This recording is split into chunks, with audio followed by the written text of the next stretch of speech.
सोचने से कोई इंसान पहाड़ नहीं चढ़ता, पक्षपात करने से दरबार नहीं चलता।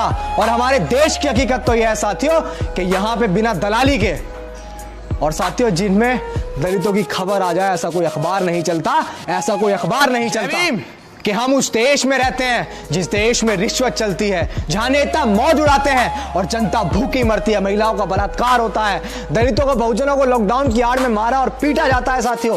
जी हां, मैं आपको बहुत सारी खबरों से अवगत करा दूं जिन पर शायद इस देश की मीडिया की नजर नहीं है, क्योंकि वो मीडिया दलाल मीडिया है, वो बिकाऊ मीडिया है। मैं आपको बता दूं कि 16 साल की किशोरी जिसका बलात्कार करके साथियों उसको मारकर कुएं में फेंक दिया गया, यह घटना राजस्थान की है साथियों।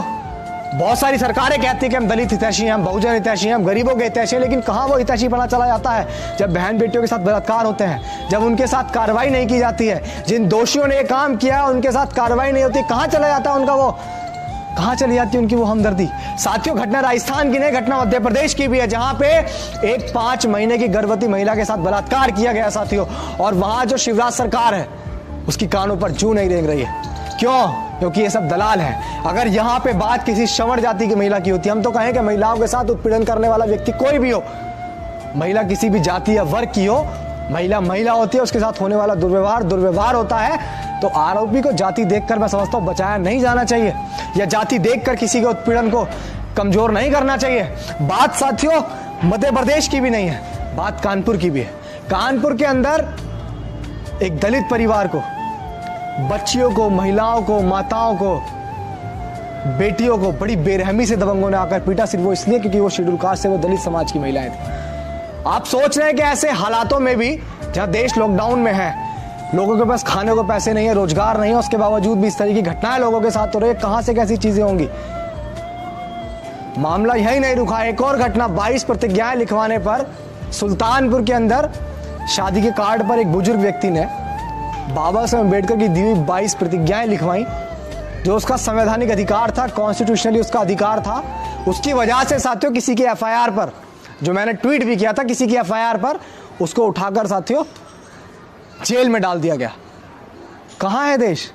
इसीलिए मुझे कहना पड़ता है साथियों कि सोचने से कोई इंसान पहाड़ नहीं चढ़ता, पक्षपात करने से दरबार नहीं चलता।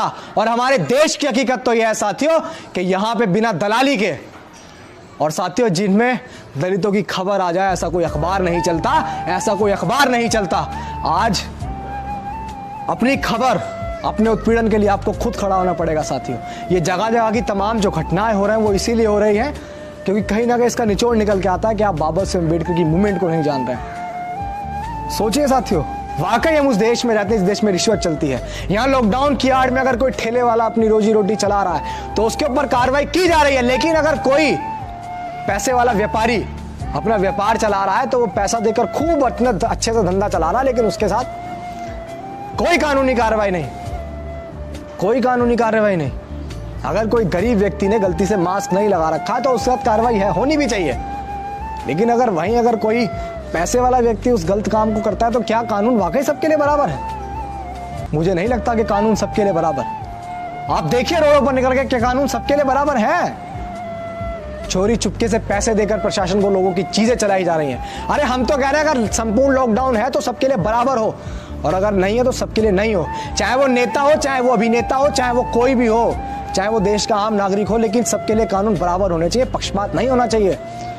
और जिनके साथ भी ये सारी सामूहिक चीजें हुई हैं, जिसका बलात्कार हुआ है, 5 माह की जो गर्भवती महिला थी उसका जो बलात्कार किया गया, बहुत ही अमानवीय घटना है। और इस पर जल्द से जल्द संज्ञान लेकर मैं समझता हूं कि कार्रवाई करनी चाहिए इन लोगों के खिलाफ। साथियों लॉकडाउन की आड़ में बहुजनों को मारा जा रहा है, पीटा जा रहा है, और खामोश है वो जो इस देश के हुक्मरान है, जो इस देश के हुक्मरान है। आपके लिए आवाज उठाने कोई नहीं आएगा। पिलर का इंतजार मत कीजिए, मसीहा का इंतजार मत कीजिए, आपको अपना मसीहा खुद बनना पड़ेगा।